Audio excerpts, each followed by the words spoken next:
Welcome to the program. I'm Mark Imperial. This segment's being brought to you by booksgrowbusiness.com. It's the place where busy professionals get their books done to educate consumers, grow their businesses, and to leave a legacy. I'm doing a series of spotlights on remarkable advisors from across the country. And joining me on this segment is Matt Fassnacht. He's the co-founder of Meridian Investment Partners. Matt, welcome to the program. Hi, Mark. Thanks for inviting me. Tell us a little bit about your work, and specifically, who are the types of clients that you specialize in helping? I primarily do holistic financial planning for a wide variety of clients, but I would say just your normal average person that either is working with a family or is planning for retirement and is looking to retire in the next 5 to 10 years. These type of people are normally have breeding firms. IT firms are very big in our area, and as well as executives for local corporations around Atlanta, as well as we have a very, I would say, global client base due to my wife. She's from Shanghai, so she has lots of client contacts in the greater mainland China area. Right on. With that variety of clients you work with, do you find that they have a very, a common set of challenges or what's on their mind when they reach out to you? What kind of problems do you hear or concerns do you hear when they call you? Yeah, I would say that the most common, what I would say is maybe the most common, even across all cultures, would be that it seems that everyone wants to basically be able to provide for their children, for their education, to prepare them for life and to maximize their human potential. So they're looking to basically accumulate as well as protect assets from from any risk, and put them in some kind of vehicles that will grow and be there for the future, whether that person is there or not, to basically provide for their children. So I would say that is the main goal. This recent pandemic, has it changed anything in the way that you operate, or even just in the minds of your prospects? What have you heard as a result of this pandemic? Yeah, I would say the pandemic has changed a lot of things. I would say that, from a technology perspective, as everyone's talked about, face-to-face has kind of become less common for a lot of people, and it's more, Zoom calls and technology is kind of playing a bigger part. I would say in more of the psychology perspective, in more of the retiree generation, they've always been in this basically accumulation and save mindset, I would say. And I think that the possible more imminent mortality risk, for lack of a better word, due to COVID, has caused people to basically have more of a financial mindset that says, hey, what am I going to, I can't take this money with me. I might as well spend it, or, do things to basically make myself happy while I'm on this world as long as I can, whether that's basically buying themselves a new house, redoing their existing house, buying a new car. Just, I would say it's caused, as well as, with the results of the Federal Reserve with their easy money policy to get people to spend.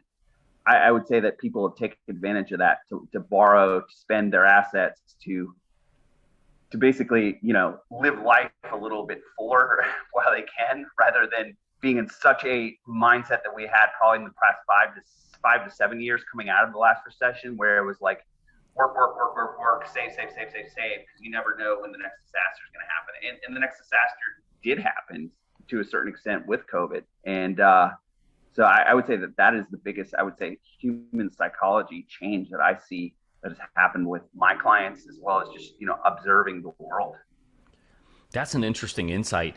Now, kind of linked to that, people having a mindset of let's just start to live life because we just don't know what tomorrow's going to bring.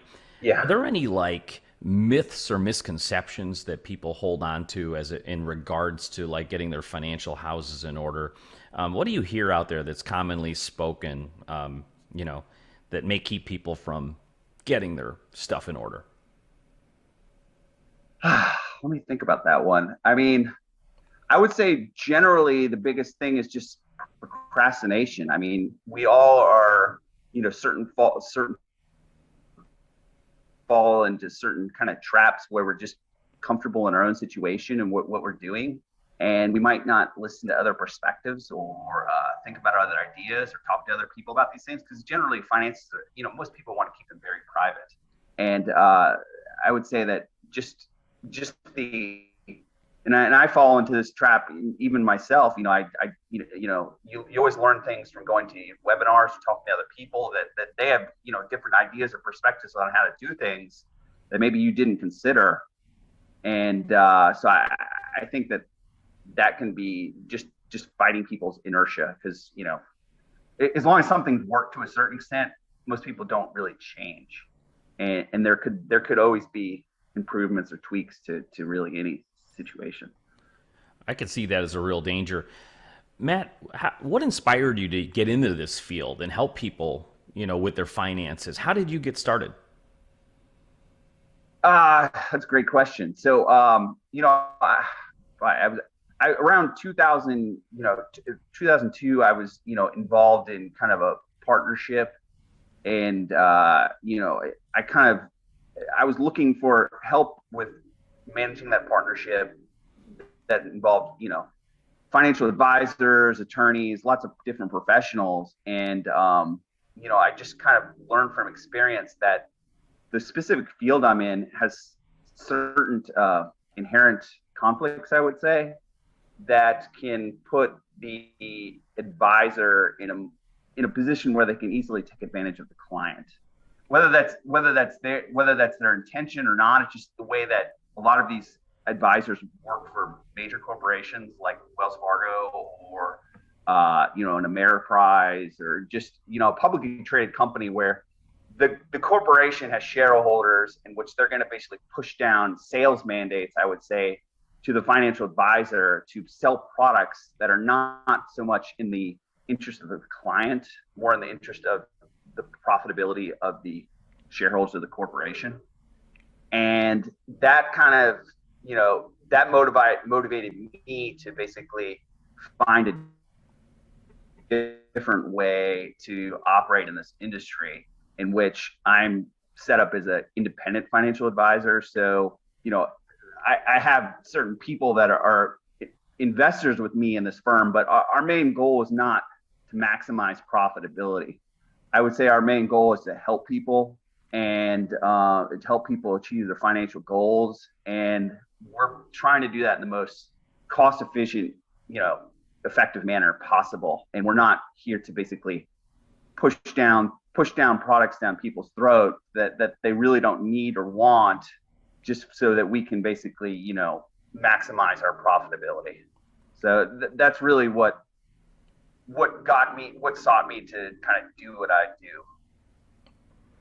Before I ask you my last question, what you mentioned kind of inspired the thought that for folks listening who know they need to get this in order, but they just don't know where to start, what would you tell them is the most important thing to consider when choosing an advisor, as you started to mention? Yeah, I mean, generally, advisors that are, set up as CFPs as well as like have a chartered financial analyst qualification like myself, we're usually set up to be fiduciaries for the clients, meaning that we're here to do things that are in the best interest of our clients. We're basically putting our clients ahead of ourselves. And I think that would be a good question to ask any advisor that you're basically considering working with. Are they fiduciary? Are they independent of the specific custodian? Because what I would say one of the main questions I always have from anyone is the whole Bernie Madoff thing. They think that how are you going to basically take my money and run?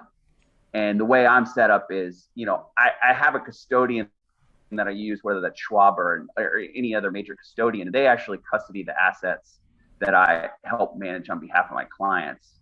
And if there's any money that they need to take out of the account, they work with that specific firm. I do not actually have any custody of client assets. Like I said, I'm just mostly have a what's known as a power of attorney to basically make investment decisions on their behalf. So I think that those are some of the main important, just hot topic buttons that anyone should consider when they're looking to, consider a financial advisor. That's great information and great insight. I appreciate that. Matt, for folks listening that would like to speak with you, how do they find you, connect with you, and learn more?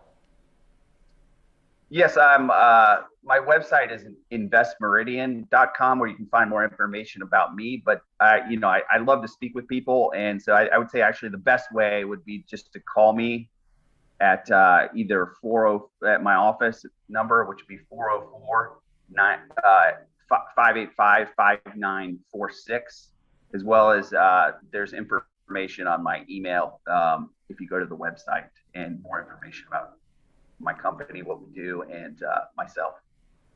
Terrific. Matt, this has been great. I really appreciate you taking the time to share with my audience today, and I wish you continued success for you and for all of your clients. I appreciate you giving me this time today, Mark, and I wish you well. That was Matthew Fassnacht. He's the co-founder of Meridian Investment Partners, and this segment's been brought to you by booksgrowbusiness.com. It's the place where busy professionals get their books done to educate consumers, grow their practices, and leave a legacy. That's all for now. I'm Mark Imperial, and thanks for joining me.